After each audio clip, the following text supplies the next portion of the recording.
Hello, hello, hello, greetings, salutations, konnichiwa, and every other form of welcome across this vast, marvelous, magnificent multiverse. I am Matsu Quinox. This is Horace, and welcome back, my dear scholars, to the study. Oh, it's wonderful, wonderful, wonderful, wonderful, wonderful, wonderful to see you all here.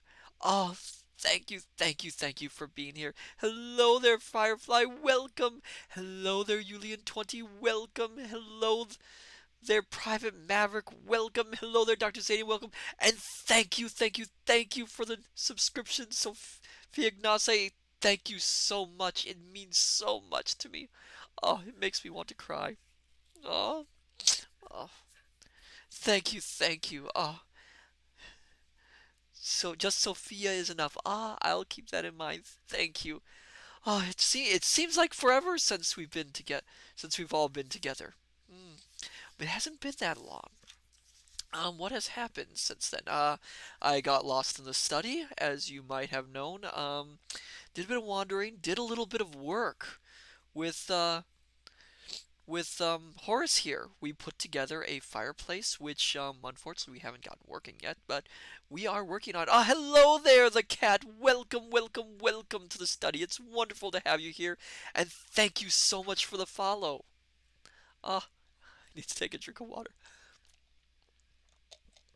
I hope you're all doing well. And if you aren't, well, I hope this stream can bring a little bit of joy to your life. How are you all doing, my dear scholars? I am going a mile a minute with my talking, aren't I?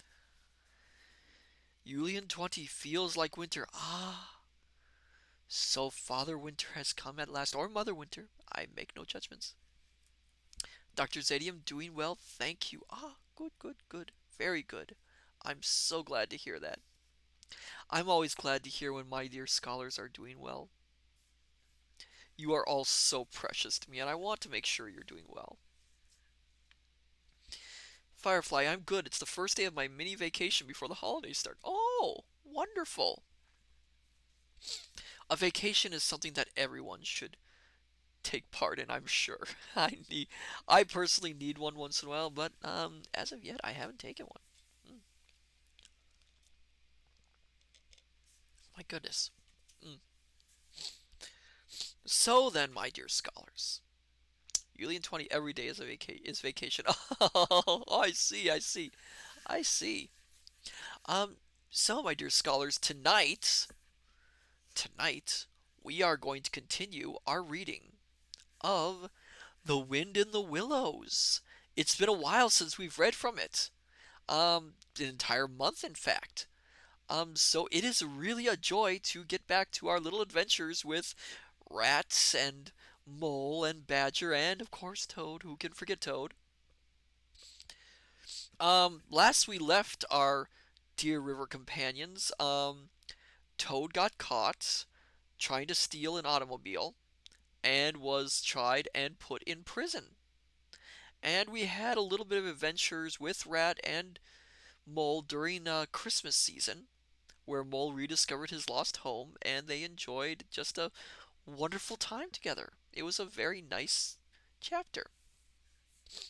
And tonight we are going to start with a very interesting chapter. It's very interesting. This chapter was actually left out of some of the earliest editions of the book when it was published in overseas, I believe. Um, the reason for this is it's a very unusual chapter. It doesn't really add anything to the plot per se, and it has one of the more fantastical elements in the entire book. I mean, when you have an entire book that revolves around talking animals, I suppose you could call it fantastical. But this one somewhat takes the cake. So many of the early editions actually left it out. I believe most editions of the book nowadays brought it back in, and I know there was a television series of Wind in the Willows which actually adapted this chapter in it, if I recall. It was a very strange point. Um, so no, we will start with that. I'm actually looking forward to reading this part. So, my dear scholars, are you ready for us to journey back to the riverside and enjoy this story?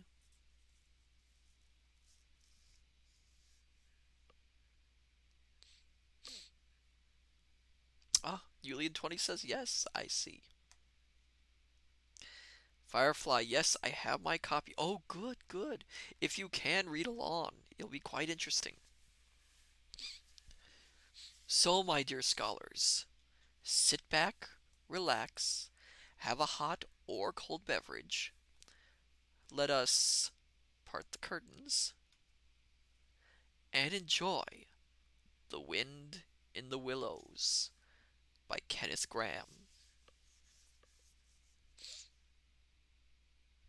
Chapter 7. The Piper at the Gates of Dawn.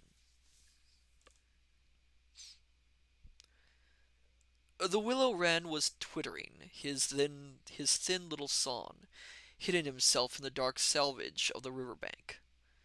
Though it was past 10 o'clock at night, the sky still clung to and retained some lingering skirts of light from the departed day, and the sullen heats of the torrid afternoon broke up and rolled away at the dispersing touch of the cool fingers of the short midsummer night. Mole lay stretched on the bank, still panting from the stress of the fierce day that had been cloudless from dawn to late sunset, and waited for his friend to return. He had been on the river with some companions, leaving the water rat free to keep an engagement of long standing with Otter, and he had come back to find the house dark and deserted, and no sign of Rat, who was doubtless keeping it up late with his old comrade. It was still too hot to think of staying indoors, so he lay on some cool dock leaves, and thought over the past day and its doings, and how very good they had all been. The rat's light footfall was presently heard, approaching over the parched grass. "Oh, the blessed coolness!" he said, and sat down, gazing thoughtfully into the river, silent and preoccupied. "You stayed to supper, of course," said the mole presently. "Simply had to," said the rat. "They wouldn't hear of my going before. You know how kind they always are, and they made things as jolly for me as ever they could, right up to the moment I left. But I felt a brute all the time, as it was clear to me they were very unhappy, though they tried to hide it. Mole, I'm afraid they're in trouble. Little Portly is missing again, and you know what a lot his father thinks of him, though he never says much about it." "What? The child? That child?" said the mole lightly. "Well, suppose he is. Why worry about it? He's always straying off and getting lost, and turning up again. He's so adventurous, but no harm ever happens to him. Everybody hereabouts knows him and likes him, just as they do old Otter, and you may be sure some animal or other will come across him and bring him back again all right. Why, we've found him ourselves, miles from home, and quite self-possessed and cheerful." "Yes, but this time it's more serious," said the rat gravely. "He's been missing for some trace, and they've asked every animal to, for miles around, and no one knows anything about him. Otter's evidently more anxious than he'll admit. I got out of him that young Portly hasn't learned to swim very well yet, and I can see he's thinking of the where. Excuse me. There's a lot of water coming down still, considering the time of the year, and the place always had a fascination for the child. And then there are, well, traps and things. You know. Otter's not the fellow to be nervous about any son of his before it's time. And now he is nervous. When I left, he came out with me, said he wanted some air, and talked about stretching his legs. But I could see it wasn't that. So I drew him out and pumped him, and got it all from him at last. He was going to spend the night watching by the ford. You know the place where the old ford used to be. in bygone days before they built the bridge. I know it well, said the mole, but why should Otter choose to watch there? Well, it seems that it was there he gave Portly his first swimming lesson, continued the rat, from that shallow, gravelly spit near the bank.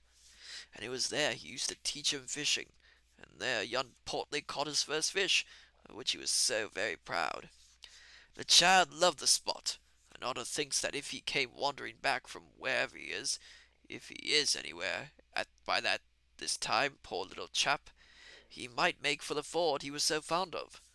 Or if he came across it, he'd remember it well, and stop there and play, perhaps. So Otter goes there every night and watches, on the chance, you know, just on the chance. Oh, poor Otter.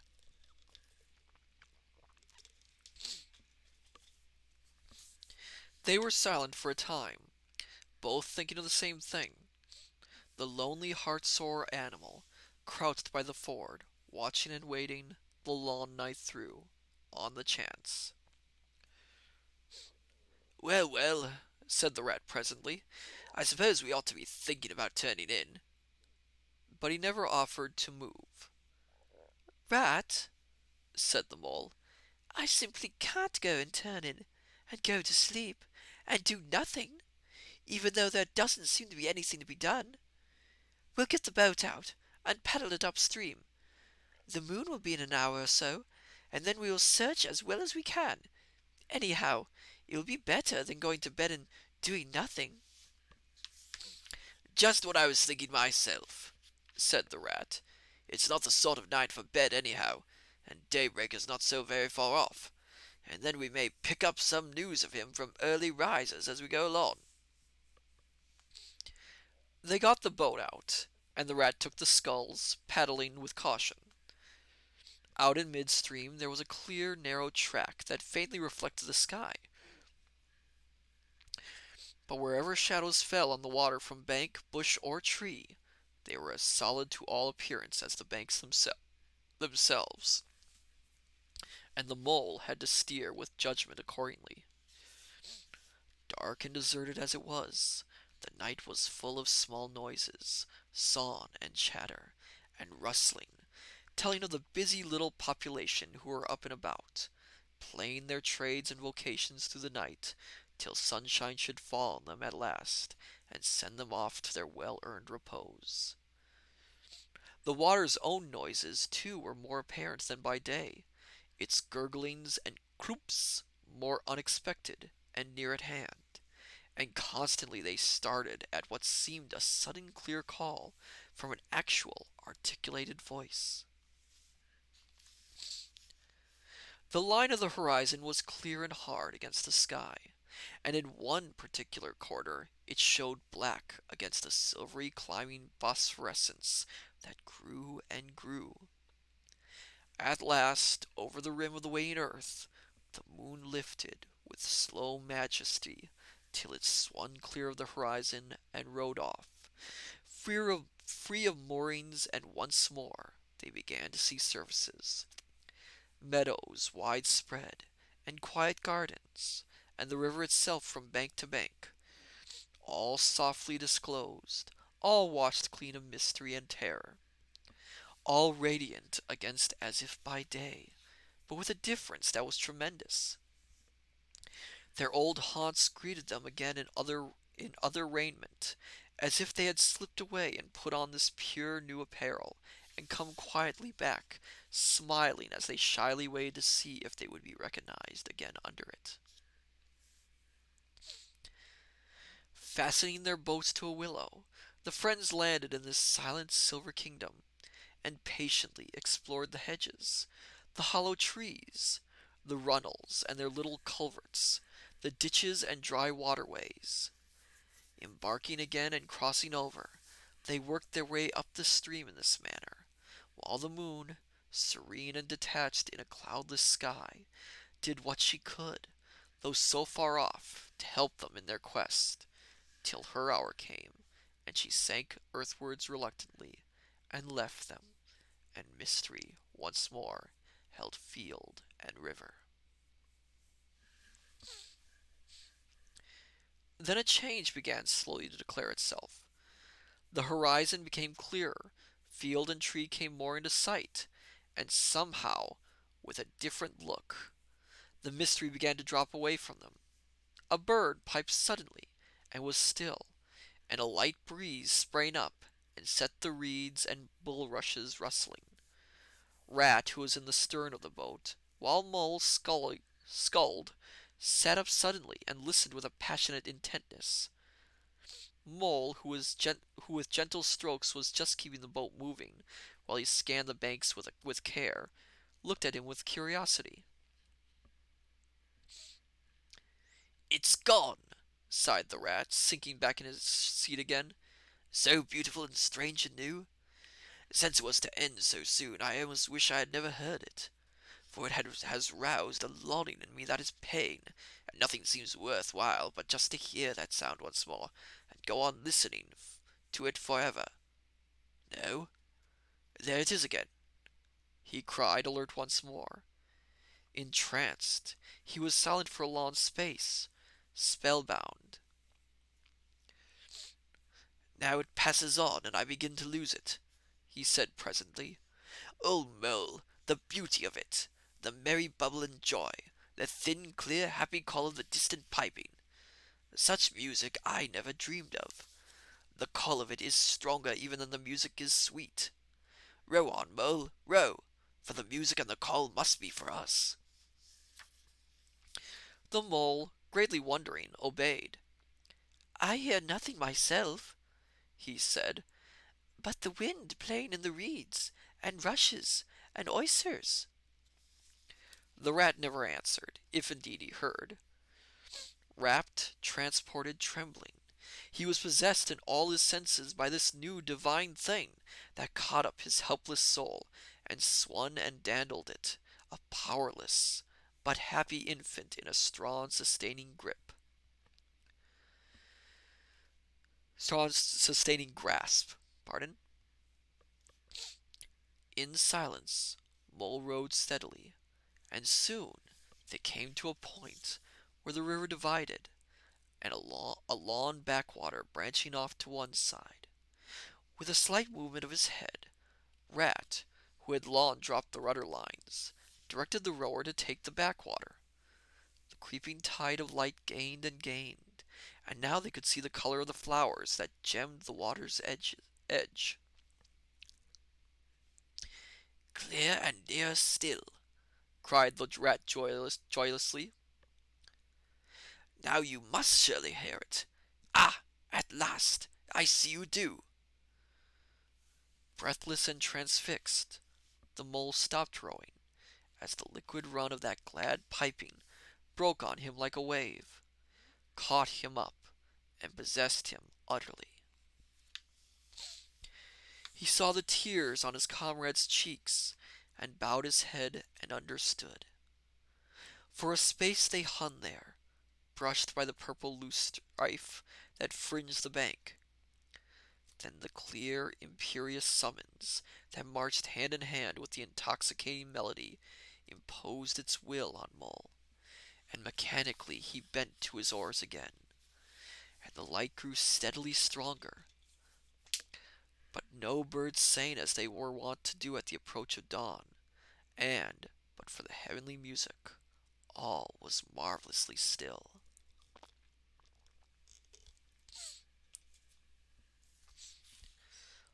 On either side of them, as they glided onwards, the rich meadow grass seemed that morning of a freshness and greenness unsurpassable. Never had they noticed the roses so vivid, the willow herbs so riotous, the meadow sweet so odorous and pervading. Then the murmur of the approaching weir began to hold the air, and they felt a consciousness that they were nearing the end, whatever it might be, that surely awaited their expedition. A wide half circle of foam and glinting lights and shining shoulders of green water, the great weir closed the backwater from bank to bank, troubled all the quiet surface with twirling eddies and floating foam streaks, and deadened all other sounds with its solemn and soothing rumble. In midmost of the stream, embraced in the weir's shimmering arm spread, a small island lay anchored, fringed close with willow and silver birch and alder.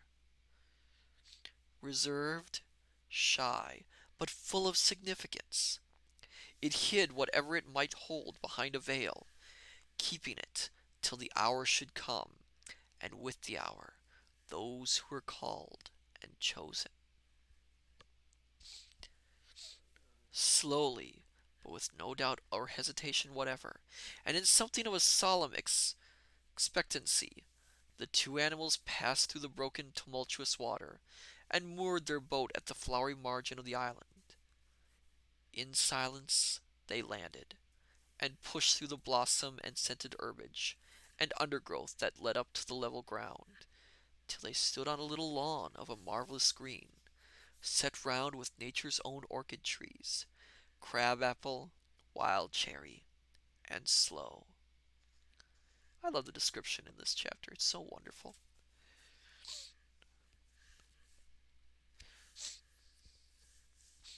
This is the place of my song dream, the place the music played to me, whispered the rat, as if in a trance. Here, in this holy place, here if anywhere, surely we shall find him. Then suddenly the mole felt a great awe fall upon him, an awe that turned his muscles to water, bowed his head, and rooted his feet to the ground. It was no panic terror.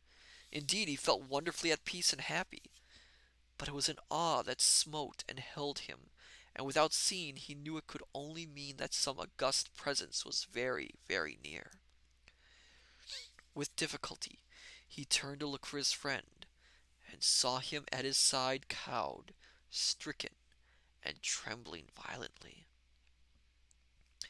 And still there was utter silence in the populous bird-haunted branches around them, and still the light grew and grew. Perhaps he would never have dared to raise his eyes, but that, though the piping was now hushed, the call and the summons seemed still dominant and imperious. He might not refuse, were Death himself waiting to strike him instantly. Once he had looked with mortal eye on things rightly kept hidden. Trembling he obeyed, and raised his humble head, and then, in that utter clearness of the imminent dawn, while nature, flushed with fullness of incredible color, seemed to hold her breath for the event, he looked in the very eyes of the friend and helper, saw the backward sweep of the curved horns gleaming in the glowing daylight, saw the stern, hooked nose between the kindly eyes that were looking down on them humorously, while the bearded mouth broke into a half smile at the corners, saw the rippling muscles on the arm that lay across the broad chest, the long, supple hand still holding the panpipes only just fallen away from the parted lips, saw the splendid curves of the shaggy limbs disposed in majestic ease on the sward, saw, last of all, nestling between his very hooves, sleeping soundly, in entire peace and contentment, the little round, podgy, childish form of the baby otter. All this he saw, for one moment breathless and intense, vivid on the morning sky, and still as he looked, he lived, and still as he lived, he wondered. Is there any of you, dear scholars, who know who the friend and helper is? Do you know this individual's name? I'm sure you do.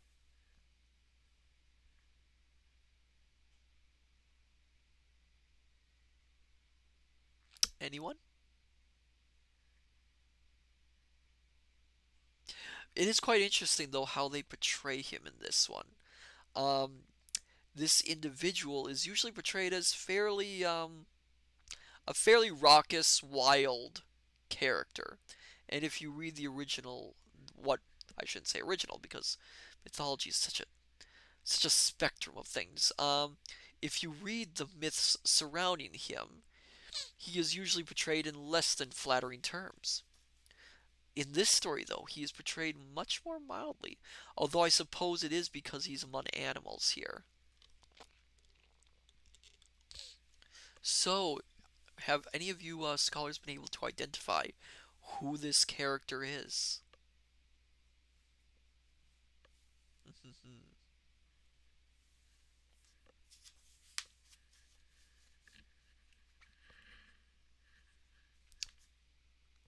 Julian 20.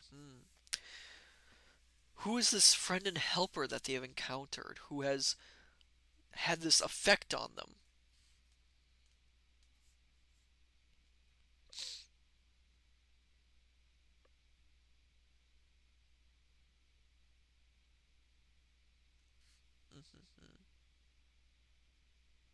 I'm sure some of you know him at least, or have seen images of him somewhere.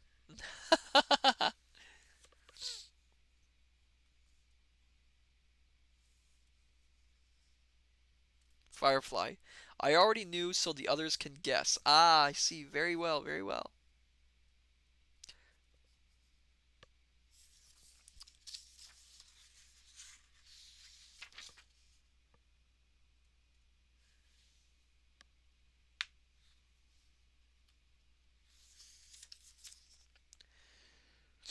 Mm.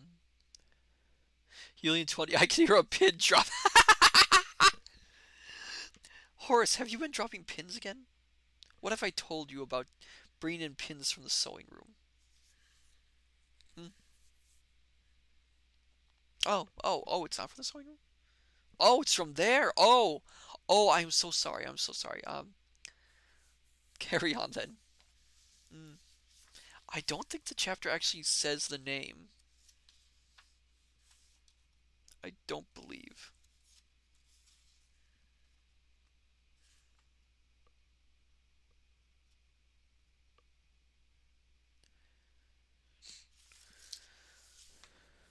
Firefly, your library has a sewing room? Yes, it does. It does have a sewing room. It has every manner of sewing instrument within it. A loom. It has, I think it has 12 sewing machines. It has cloth, sewing needles, threads, all manner of rags and different materials that can be used. I personally don't use it, of course, but there are some who have used it, and we have and of course the room contains numerous volumes which are dedicated to the subject of sewing.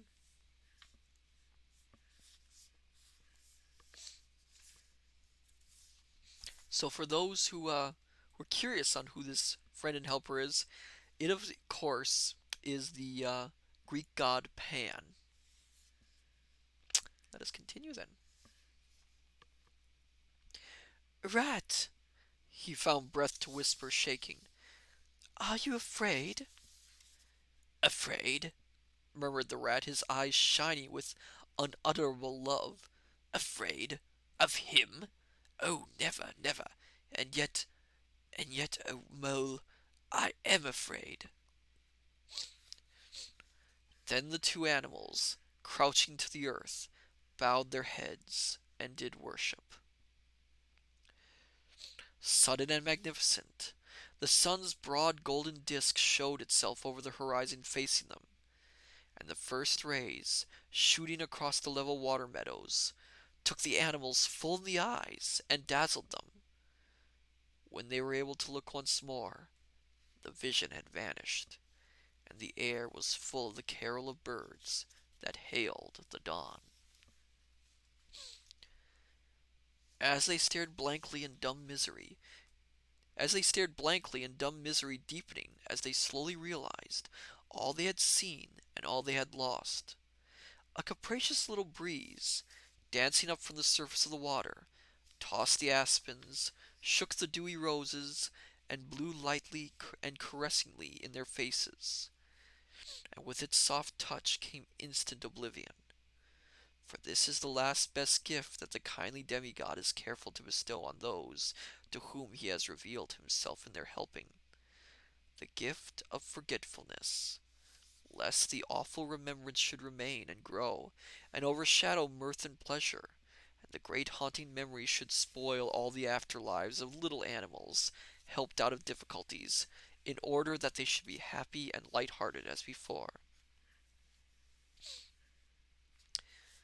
Mole rubbed his eyes and stared at Rat, who was looking about him in a puzzled sort of way. I beg your pardon. What did you say, Rat? He asked.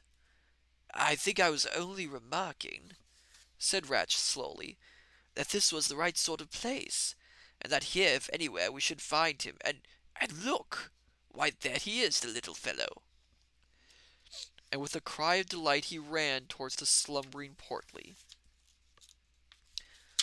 But Mole stood still a moment, held in thought, as one wakened suddenly from a beautiful dream, who struggled to recall it, and can recapture nothing but a dim sense of the beauty of it. The beauty, till that too fades away in its turn, and the dreamer bitterly accepts the hard, cold waking and all its penalties. So Mole, after struggling with his memory for a brief space, shook his head sadly and followed the Rat. Portly woke up with a joyous squeak, and wriggled with pleasure at the sight of his father's friends, who had played with him so often in past days. In a moment, however, his face grew blank, and he fell to hunting round in a circle with pleading whine, as a child that has fallen happily asleep in its nurse's arms, and wakes to find itself alone and laid in a strange place, and searches corners and cupboards, and runs from room to room, despair growing silently in its heart. Even so Portly searched the island, and searched, dogged and unwearily, till at last the black moment came for giving it up, and sitting down and crying bitterly. The Mole ran quickly to comfort the little animal, but Rat, lingering, looked long and doubtfully at certain hoof marks deep in the sward. Some great animal has been here, he murmured slowly and thoughtfully, and stood musing, his mind strangely stirred. Come along, Rat, called the Mole. Think of poor Otter, waiting up there by the ford. Portly had soon been comforted by the promise of a treat, a jaunt on the river in Mr. Rat's real boat, and the two animals conducted him to the water's side, placed him securely between them in the bottom of the boat, and paddled off down the backwater. The sun was fully up by now and hot on them. Birds sang lustily and without restraint, and flowers smiled and nodded from either bank. But somehow, so thought the animals, with less of richness and blaze of color than they seemed to remember seeing quite recently somewhere. They wondered where. The main river reached again. They turned the boat's head upstream, towards the point where they knew their friend was keeping his lonely vigil. As they drew near the familiar ford, the Mole took the boat in to the bank, and they lifted Portly out and set him on his legs on the towpath, gave him his marching orders and a friendly farewell pat on the back, and shoved out into the midstream. They watched the little animal as he waddled along the path contentedly and with importance, watched him till they saw his muzzle suddenly lift and his waddle break into a clumsy amble as he quickened his pace with shrill whines and wriggles of recognition. Looking up the river, they could see Otter start up, tense and rigid, from out of the shallows, where he crouched in dumb patience, and could hear his amazed and joyous bark as he bounded up through the oysters onto the path. Then the Mole, with a strong pull on one oar, swung the boat round, and let the full stream bear them down again, whither it would, their quest now happily ended. I feel strangely tired, Rat, said the Mole, leaning wearily on over his oars as the boat drifted. It's been up all night, you'll say perhaps, but that's nothing. We do as much half the nights of the week at this time of the year. No, I feel as if I had been through something very exciting and rather terrible, and it was just over, and yet nothing particular has happened. Or something very surprising and splendid and beautiful, murmured the rat, leaning back and closing his eyes. I feel just as you do, Mole. Simply dead tired, though not body tired. It's lucky we've got the stream with us to take us home. Isn't it jolly to feel the sun again, soaking into one's bones, and hark to the wind playing in the reeds? It's like music, far away music, said the mole, nodding drowsily. So I was thinking, murmured the rat, dreamful and languid. Dance music, the lilting sort that runs on without a stop, but with words in it too. It passes into words and out of them again. I catch them at intervals. Then it is dance music once more, and then nothing but the reeds' soft thin whispering. Dr. Zayim, ah ha ha, I called it. Called what? Would you like to share with the rest of your fellow scholars what you called?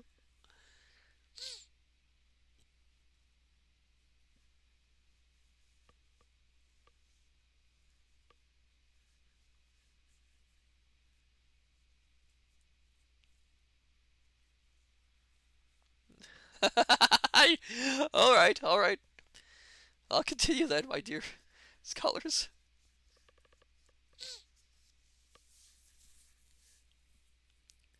You hear it better than I, said the mole sadly. I cannot catch the words.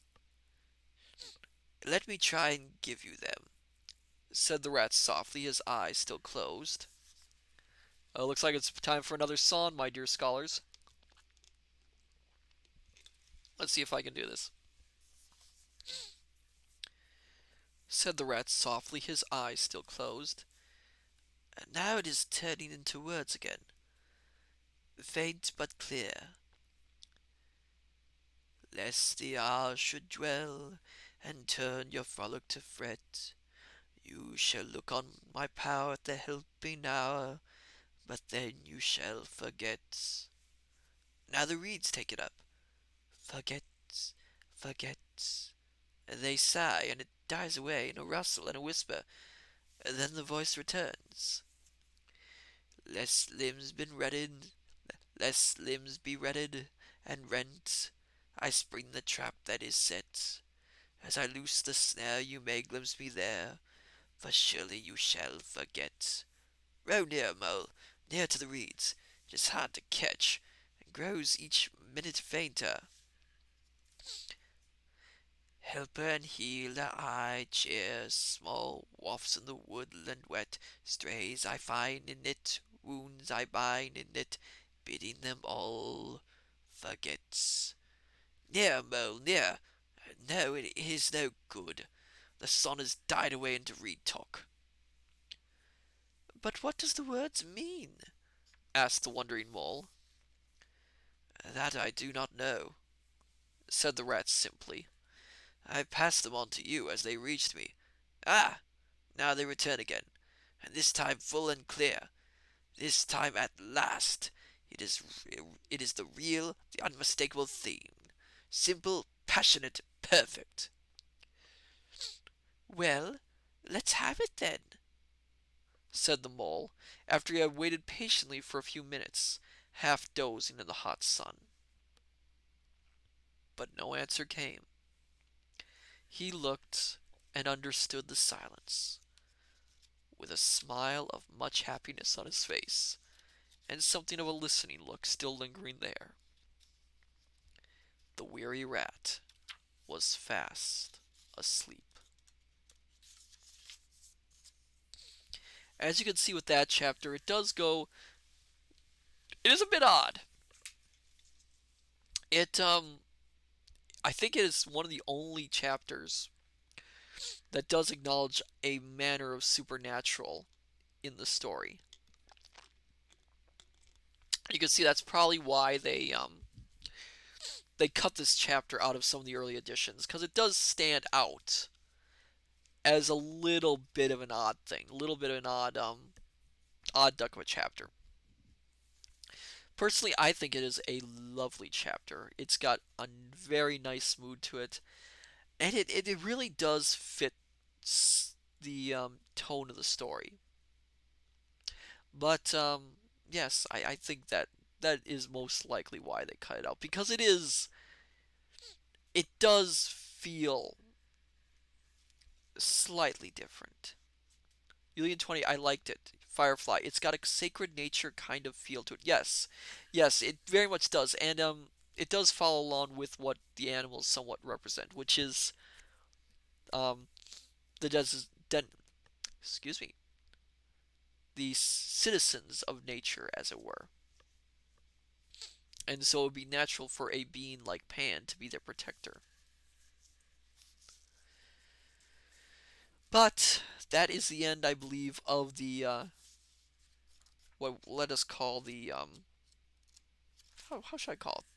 More of the some people would call it a filler chapter. I'm not going to call it that.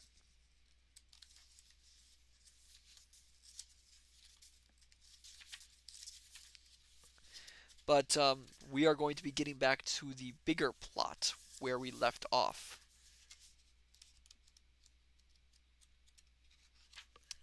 All right. Chapter 8, Toad's Adventures.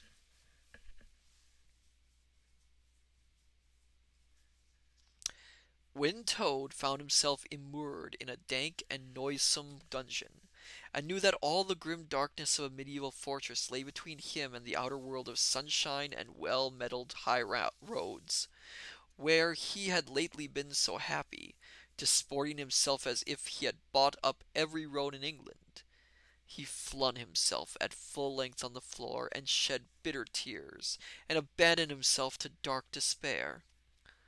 20. Ah, yes, good old Toad. I don't know if I'd call him good old Toad, but yes. And let's see if I can get Toad's voice again.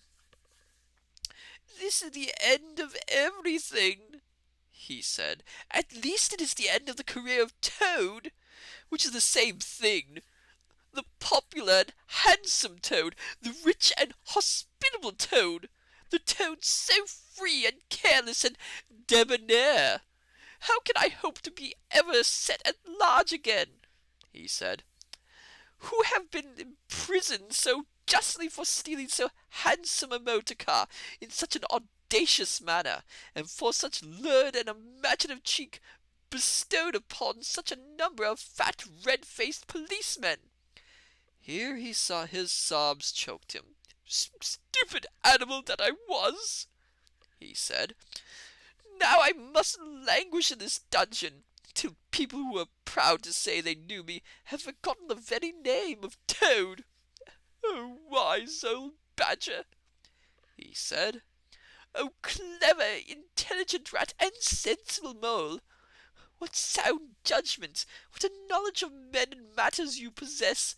Oh, unhappy and forsaken Toad!" With lamentations such as these, he passed his days and nights for several weeks, refusing his meals or intimate light refreshments, though the grim and ancient Gaulier, knowing that Toad's pockets were well lined, frequently pointed out that many comforts and indeed luxuries could by arrangement be set in, at a price, from outside. Now the Gaoler had a daughter, a pleasant wench and good-hearted, who assisted her father in the lighter duties of his post. Not sure calling her a wench is a nice thing, but oh well. She was particularly fond of animals, and beside her canary, whose cage hung on a nail in the massive wall of the keep by day, to the great annoyance of prisoners who relished an after-dinner nap and were shrouded in an antimacassar on the parlor table at night, she kept several piebald mice and a relentless revolving squirrel. This kind-hearted girl, pitying the misery of Toad, said to her father one day, Father, I can't bear to see that poor beast so unhappy and getting so thin. You let me have the managing of him. You know how fond of animals I am. I'll make him eat from my hand and sit up and do all sorts of things." Her father replied that she could do what she liked with him. He was tired of Toad and his sulks and his airs and his meanness, so that day she went on her errand of mercy and knocked at the door of Toad's cell. "Now cheer up, Toad," she said coaxingly on entering, "and sit up and dry your eyes and be a sensible animal, and do try and eat a bit of dinner. See, I've brought you some of mine, hot from the oven." It was Bubble and Squeak, between two plates, and his fragrance filled the narrow cell. I wonder what Bubble and Squeak is. If any of you dear scholars can find out, that would be interesting. The penetrating smell of cabbage reached the nose of Toad as he lay. Oh, it's got cabbage in it. Okay. Julian 20, cabbage and sausage. Ah, interesting, interesting. Actually, that does sound quite good. Though, why would they call it Bubble and Squeak, I have to wonder.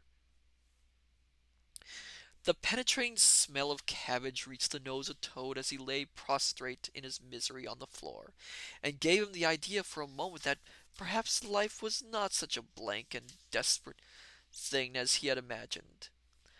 But still he wailed and kicked with his legs and refused to be comforted. So the wise girl retired for the time. But, of course, a good deal of the smell of hot cabbage remained behind, as it will do, and Toad, between his sobs, sniffed and reflected, and gradually began to think new and inspiring thoughts. Julian 20, noise it makes when you eat it. Maybe, perhaps that is. Of new and inspiring thoughts, of chivalry and poetry and deeds still to be done, of broad meadows and cattle browsing in them, raked by sun and wind, of kitchen gardens and straight herb borders and warm snapdragon beset by bees, and of the comforting clink of dishes set down on the table at Toad Hall, and the scrape of chair legs on the floor as everyone pulled himself close up to his work. The air of the narrow cell took a rosy tinge. He began to think of his friends, and how they would surely be able to do something. Of lawyers, and how they would have enjoyed his case, and what an ass he had been not to get in a few. Oh yeah, I forgot. He tried to defend himself. That was a smart move, Toad.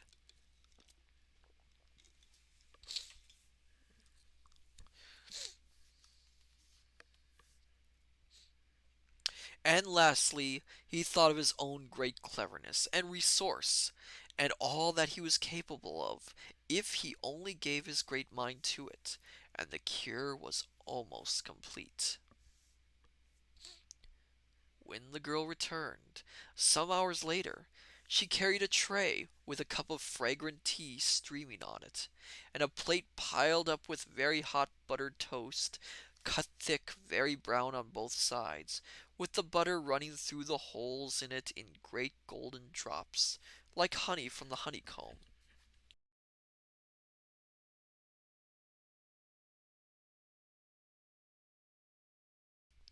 The smell of that buttered toast simply talked to Toad, and with no uncertain voice.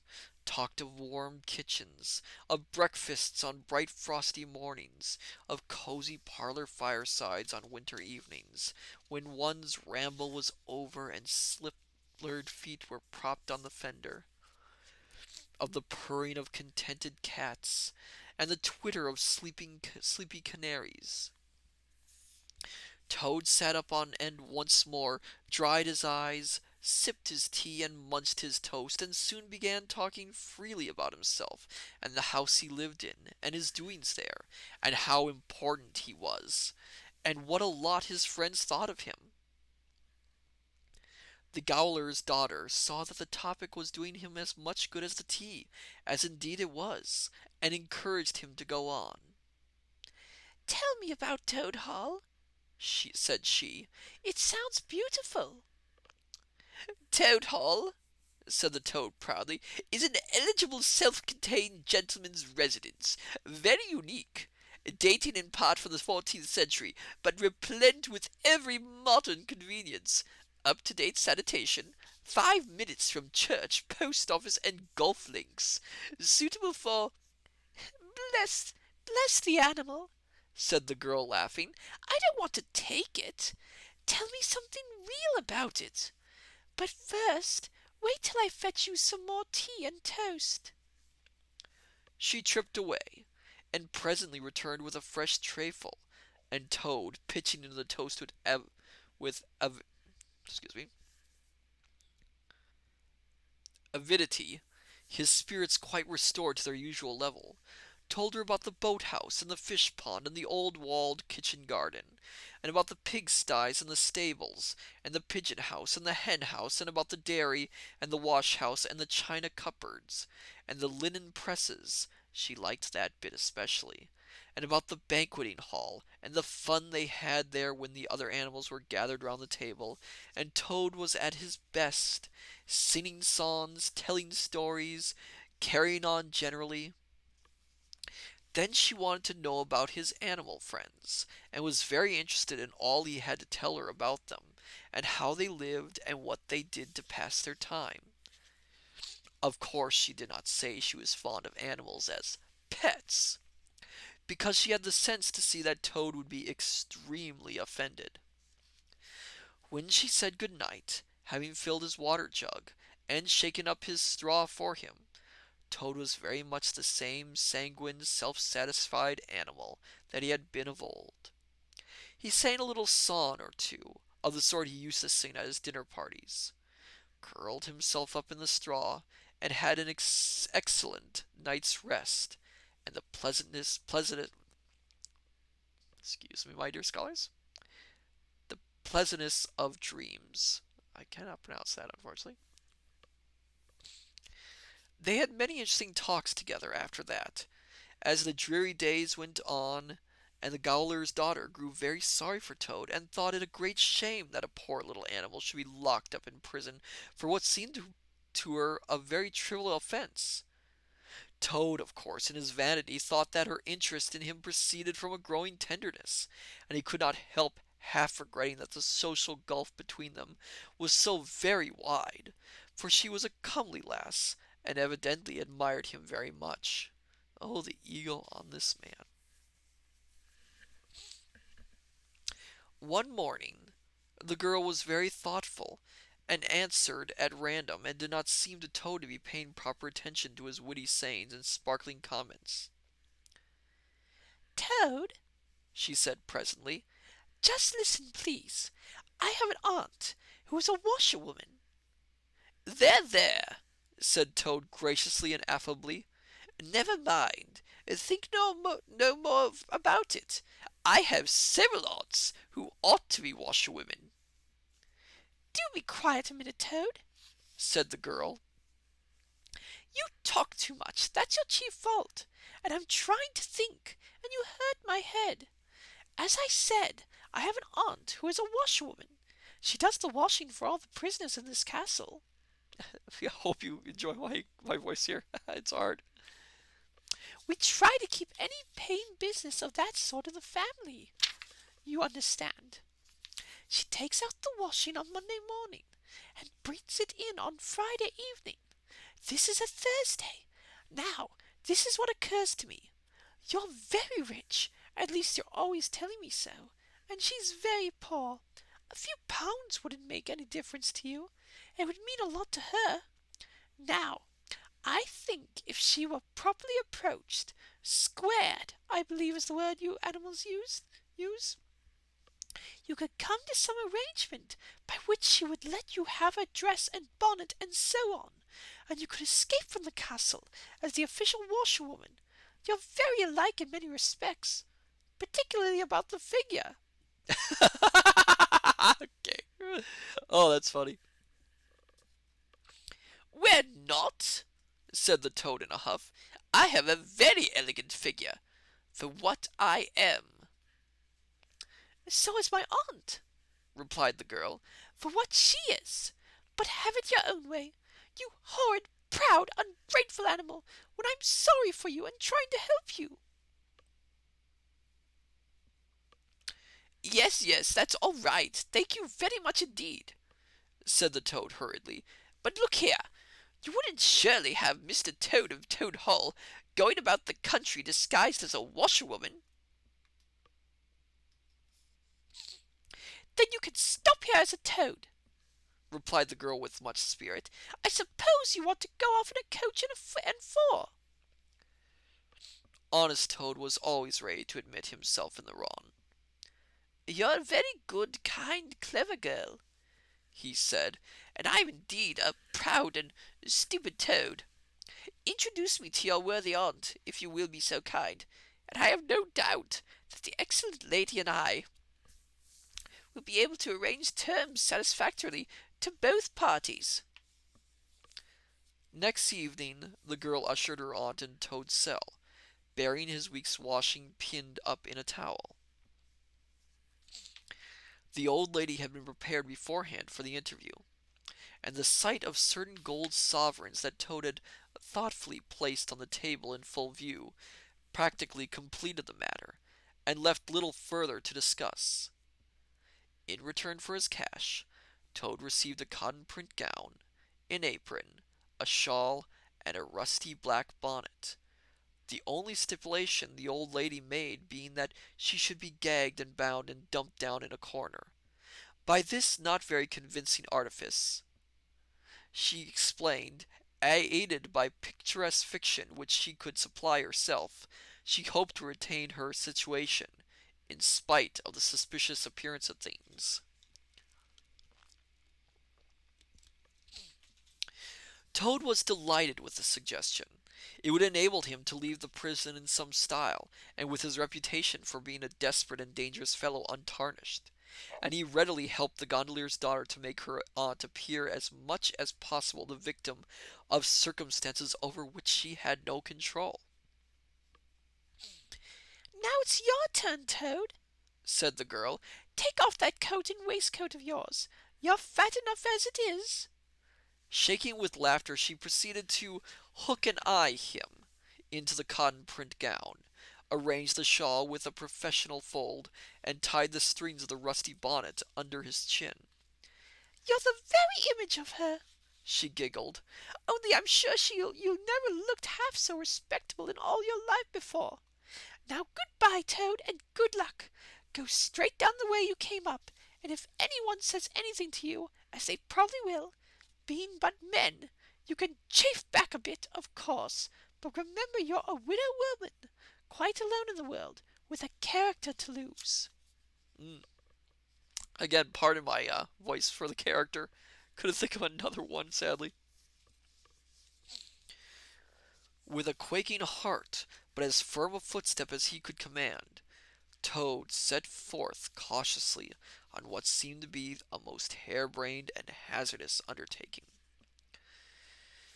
But he was soon agreeably surprised to find how easy everything was made for him, and a little humbled at the thought that both his popularity and the sex that seemed to inspire it were really another's. The washerwoman's squat figure in its familiar cotton print seemed a passport for every barred door and grim gateway.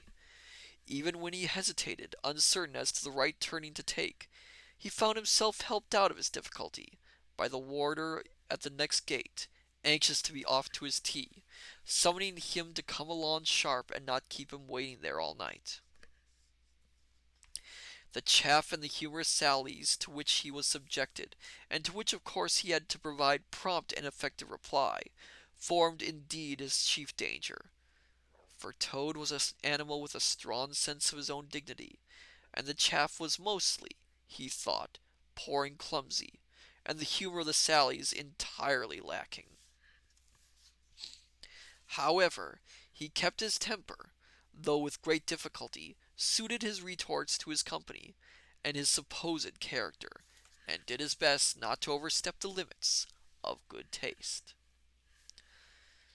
It seemed hours before he crossed the last courtyard, rejected the pressing invitations from the last guard room, and dodged the outspread arms of the last warder, pleading with simulated passion for just one farewell embrace.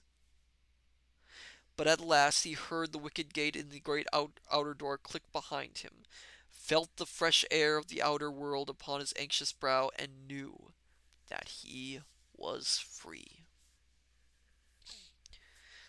Dizzy with the early success of his daring exploit, he walked quickly towards the light of the town, not knowing in the least what he should do next, only quite certain of one thing, that he must remove himself as quickly as possible from the neighborhood where the lady he was forced to represent was so well known and so popular a character. As he walked along, considering, his attention was caught by some red and green lights a little way off, to one side of the town, and the sound of the puffing and snorting of engines and the banging of shuttered trucks fell on his ear. "Aha!" he thought, "this is a piece of luck. A railway station is the thing I want most in the whole world at this moment, and what's more, I needn't go through the town to get it, and shan't have to support this humiliating character by repartees which, though thoroughly effective, do not assist one's sense of self-respect." He made his way to the station accordingly, consulted a timetable, and found that a train, bound more or less in the direction of his home, was due to start in half an hour. "More luck!" said Toad, his spirits rising rapidly, and went off to the booking office to buy his ticket. He gave the name of the station that he knew to be nearest to the village of which Toad Hall was the principal feature, and mechanically put his fingers in search of the necessary money where his waistcoat pocket should have been. But here the coat and gown, which had nobly stood by him so far, and which he had basely forgotten, intervened, and frustrated his efforts. In a sort of nightmare he struggled with the strange uncanny thing that seemed to hold his hand, turned all muscular strivings to water, and laughed at him all the time, while other travelers, forming up in a line behind, waited with impatience, making suggestions of more or less value and comments of more or less stringency and point. At last, somehow, he never rightly understood how, he burst the barriers, attained the goal, arrived at where all waistcoat pockets are internally situated, and found not only no money, but no pocket to hold it, and no waistcoat to hold the pocket.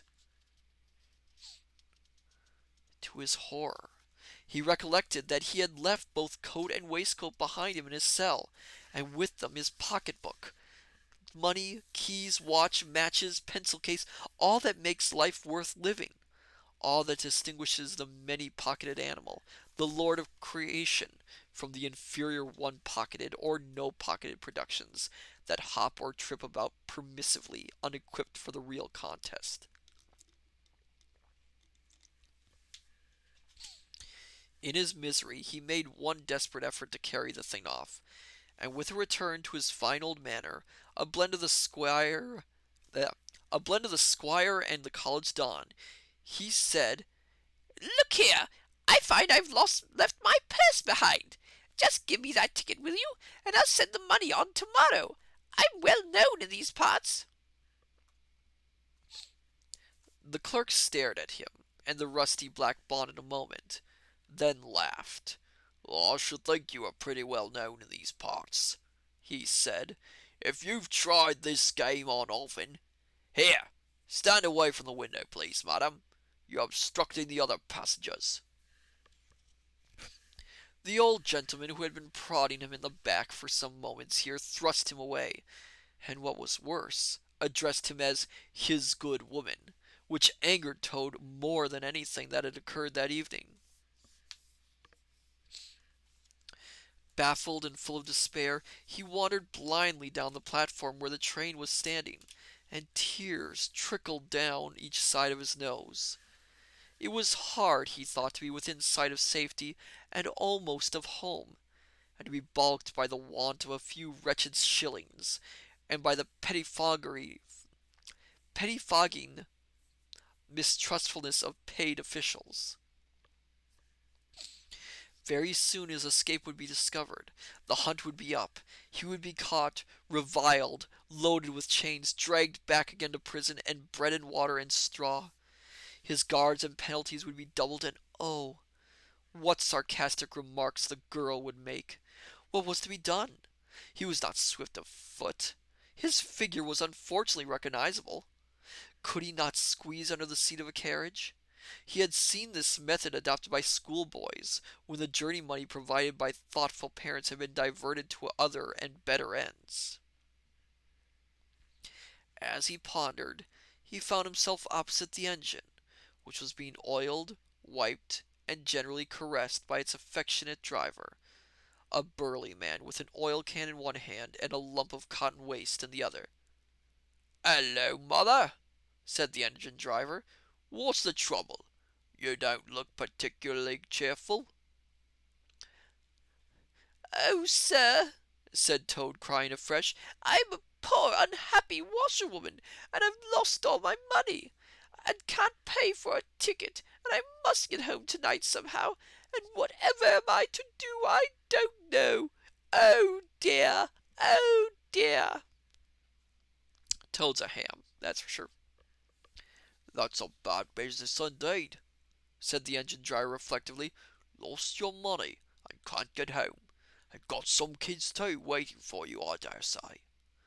"Any amount of 'em," sobbed Toad, "and they'll be hungry, and playing with matches, and upsetting lamps, the little innocents, and quarrelling, and going on generally. Oh dear, oh dear." Makes me laugh. "Well, I'll tell you what I'll do," said the good old engine driver. "You're a washerwoman to your trade, says you. Very well, that's that. And I'm an engine driver, as you well may see, and there's no denying it's terribly dirty work. Uses up a power of shirts, it does." Excuse me for a moment.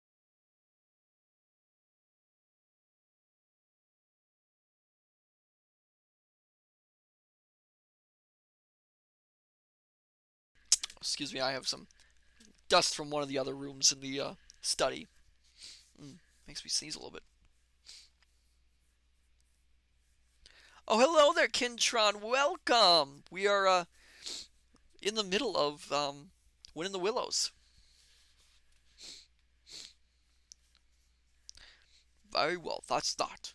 And I'm an engine driver, as you well may see, and there's no denying it's terribly dirty work. Uses up a power of shirts, it does, till my missus is fair tired of washing 'em. If you'll wash a few shirts for me when you get home, and send 'em along, I'll give you a ride on my engine. It's against the company's regulations, but we're not so very particular in these out-of-the-way parts." The Toad's misery turned into rapture as he eagerly scrambled up into the cab of the engine. Of course, he had never washed a shirt in his life, and couldn't if he tried. And anyhow, he wasn't going to begin, but he thought, "When I get safely home to Toad Hall, and have money again and pockets to put it in, I will send the engine driver enough to pay for quite a quantity of washing, and that will be the same thing, or better." The guard waved his welcome flag, the engine driver whistled in cheerful response, and the train moved out of the station. As the speed increased, and the Toad could see on either side of him real fields and trees and hedges and cows and horses, all flying past him, and as he thought how every minute was bringing him nearer to Toad Hall, and sympathetic friends, and money to chink in his pocket, and a soft bed to sleep in, and good things to eat, and praise and admiration at the recital of his adventures, and his surpassing cleverness, he began to skip up and down and shout and sing snatches of song, to the great astonishment of the engine driver, who had come across washerwomen before at long intervals, but never one at all like this.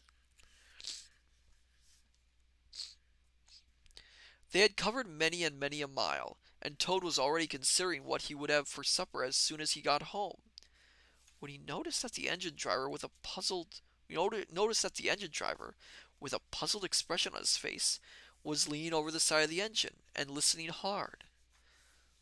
Then he saw him climb onto the coals and gaze out over the top of the train.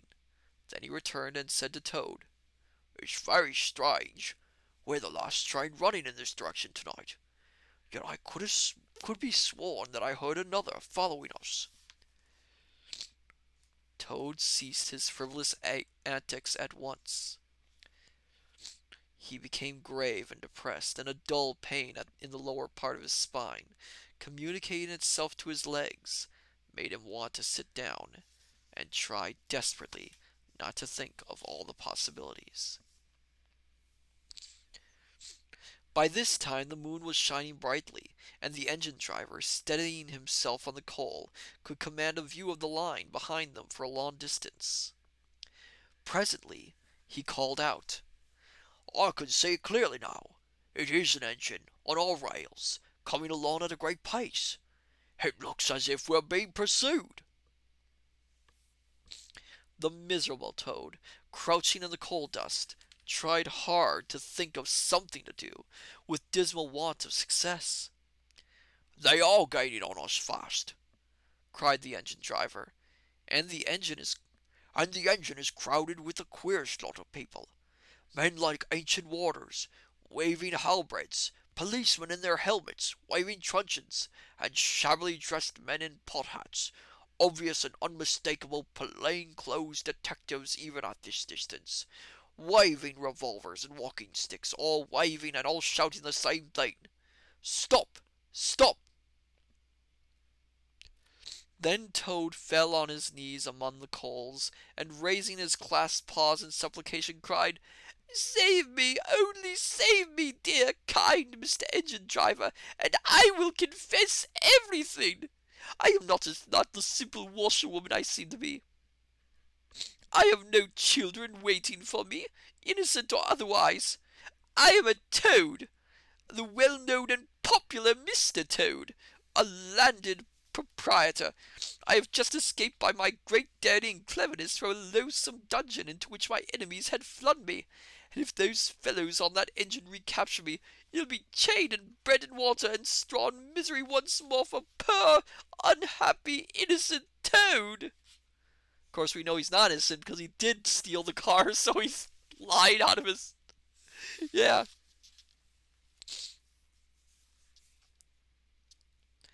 The engine driver looked down upon him very sternly, and said, "Now tell the truth. What were you put in prison for?" "It was nothing very much," said poor Toad, colouring deeply. "I only borrowed a motor car while the owners were at lunch. They had no need of it at the time. I didn't mean to steal it, really. But people, especially magistrates, take such harsh views of thoughtless and high-spirited actions." The engine driver looked very grave, and said, "I fear that you have been indeed a wicked Toad, and by rights I ought to give you up to offended justice. But you are evidently in sore trouble and distress, so I will not desert you. I don't hold with motor cars for one thing, and I don't hold with being ordered about by policemen when I'm on my own engine for another.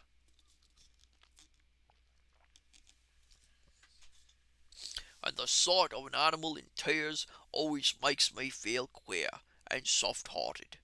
So cheer up, Toad. I'll do my best, and we may beat them yet." They piled on more coals, shoveling furiously. The furnace roared, the sparks flew, the engines leapt and swung, but still their pursuers slowly gained. The engine driver, with a sigh, wiped his brow with a handful of cotton waste, and said, "I'm afraid it's no good, Toad. You see, they are running light. They have the better engine. There's just one thing left for us to do, and it's your only chance. So attend very carefully to what I tell you. A short way ahead of us is a long tunnel, and on the other side of that The line passes through a thick wood. Now I will put on all the speed I can while we are running through the tunnel, but the other fellows will slow down a bit naturally for fear of an accident. When we are through, I will shut off steam and put on brakes as hard as I can, and the moment it's safe to do so, you must jump and hide in the wood before they can get through the tunnel and see you. Then I will go full speed ahead again, and they can chase me if they like, for as long as they like, and as far as they like. Now mind, and be ready to jump when I tell you."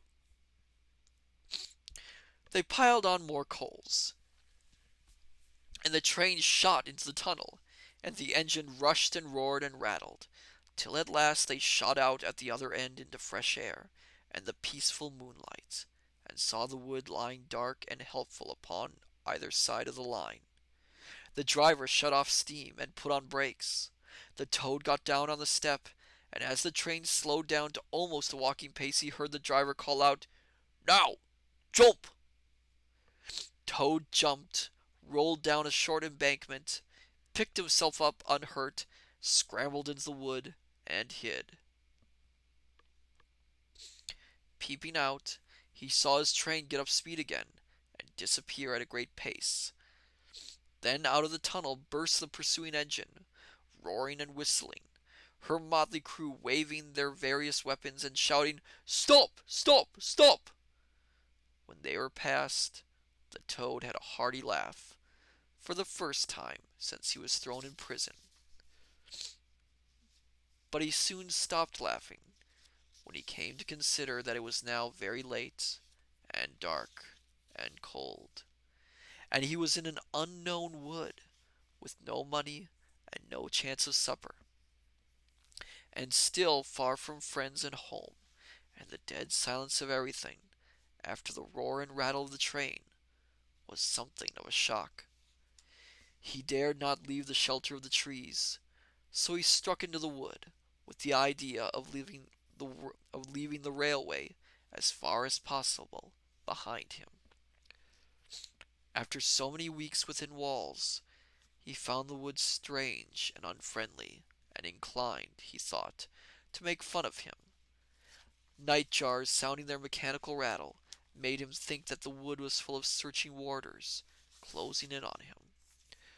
An owl, swooping noiselessly towards him, brushed his shoulder with its wing, making him jump with the horrid certainty that it was a hand, then flitted off, moth-like, laughing its low "hoo, hoo, hoo," which Toad thought in very poor taste. Once he met a fox, who stopped, looked him up and down in a sarcastic sort of way, and said, "Hello, washerwoman! Have a pair of socks and a pillowcase short this week. Mind it don't occur again," and swaggered off, sniggering. Toad looked about for a stone to throw at him, but could not succeed in finding one, which vexed him more than anything. At last, cold, hungry, and tired out, he sought the shelter of a hollow tree, where with branches and dead leaves he made himself as comfortable as a bed as he could, and slept soundly till the morning.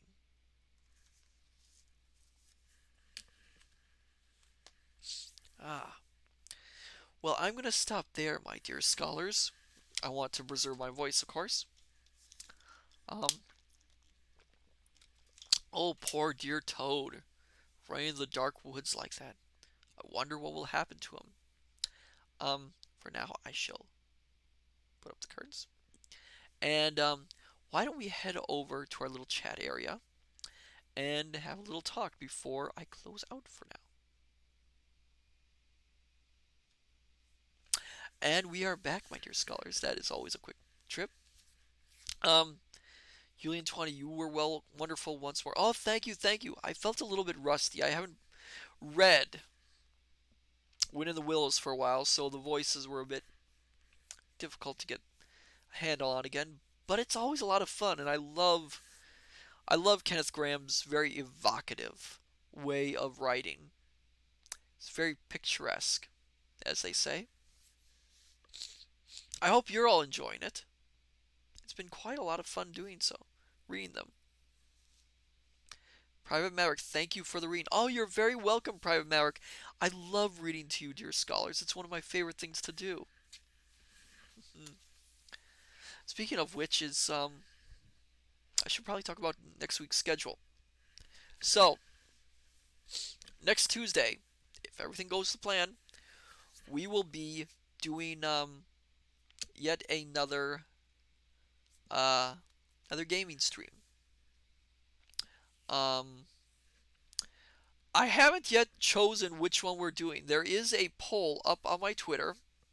Not sure if you dear scholars have seen it, where I put out a choice of I think it's 4 games, and so far 2 of the games are tied. So we might have to flip a coin for that one. Um, they're both fairly well. One of them's fairly new games. They're both games I haven't really played much of, or at all. So that'll be fun. And then next Thursday again, if everything goes to plan, we will be continuing with the Wind in the Willows. Uh, I might try and attempt 3 chapters. We'll see how it works out. Thank you, Kintron. Thank you. Yes, that's the poll. Thank you so much for posting that. Yes, that's the poll. If you haven't voted, please vote. It will help me make a choice in this matter. I do like letting you scholars have a voice in matters as well. It really does help out things. Um, and then hopefully we will end Wind of the Willows this month because next month I will be doing an annual reading that I did. In fact, next month is a very special month. I will discuss that when we get to it, but I've got huge plans for December. I'm really excited. That is to say, once I have the plans in motion, I still have a lot of work to do on it. But yes, I'm so glad you all could be here for this wonderful stream. I think actually we might be ending a little bit early. I am very much out of energy this evening. I'm certain that you are aware. You might not think that time really matters in a location such as this, but there are rooms in the study where time plays differently, and going from room to room can leave one a little bit disoriented. So I've been feeling a little bit out of sorts, if you could tell, but I'm doing my very best. Kintron, keeping up with Toad would wear anyone out. Oh, agreed, agreed. That it is interesting. Those who have seen the Disney adaptation of Wind in the Willows will notice Toad is a little bit less. What's the word I'm looking for? Sympathetic. I mean, the stuff that in Wind in the Willows that he was accused of and was unfairly jailed for, in the book, he straight up did. So, so yes, it's really interesting. Wind in the Willows, the adaptation for the anime version does compress it a lot. Um, I can understand why. I mean, it is a story with. If you take out all the pastoral chapters, all the I won't say non-plot chapters. I mean, they're all a plot. They all have plot to them. But all the chapters which are more exploring the setting rather than the Toad plot, which is what the film version chose to focus on, there is not a lot left. And so what they had to do is they had to condense a lot of the characterizations, condense a lot of the events together, remove a lot of characters. I mean, if you watch the version, they take out the Gower's daughter and they take out the washwoman. They they have train engineer, but he doesn't have any spoken lines. Except I think he says "hey" once. No, that was the police officer. And they changed the nature of Toad's escape. Um, I mean, it's an excellent adaptation, and the other adaptations I haven't seen, unfortunately, so I can't say much about them. I think I saw one of the other animated adaptations once, because I do recall might have been the claymation adaptation, because I do recall do recall the pan scene being in there and finding it incredibly, incredibly odd. Firefly. I might see if I can get the Disney one on Disney Plus. It is on Disney Plus. It is on Disney Plus. It's the one paired with Ichabod, the Adventures of the Legend of Sleepy Hollow story, which I think they'll call the Adventures of Ichabod Crane, which in itself is interesting because while they make Toad more sympathetic in their adaptation, they don't make Ichabod more sympathetic in that adaptation. But that's a different story, a different topic. Kintron. The Adventures of Ichabod and Mr. Toad is how they've got it listed. Yes, yes, that that's how it originally was presented, and sometimes they would remove the Mr. Toad segment and show that on its own. It's a fairly good adaptation. It's probably the one that's most famous and most well known by many people. But the other adaptations are quite good. There is a live action adaptation starring Terry Jones of what's his name? Terry Jones of Monty Python fame as Toad, which I have heard is it's a good adaptation. It's got one part which is quite strange. Ah well, Kintron Valgreek. I've seen it, but don't remember much of it. Yeah, I've seen clips. Um, it was it was different. It was different, and it gets very odd in places. But yes, I see we are running out of time for now. So I think for now I shall close out this evening's events. So, my dear scholars, I say unto you, good evening, good morning, good afternoon. Till we meet again, my dear scholars at the study, I shall see you back. Take care now, farewell, and goodbye.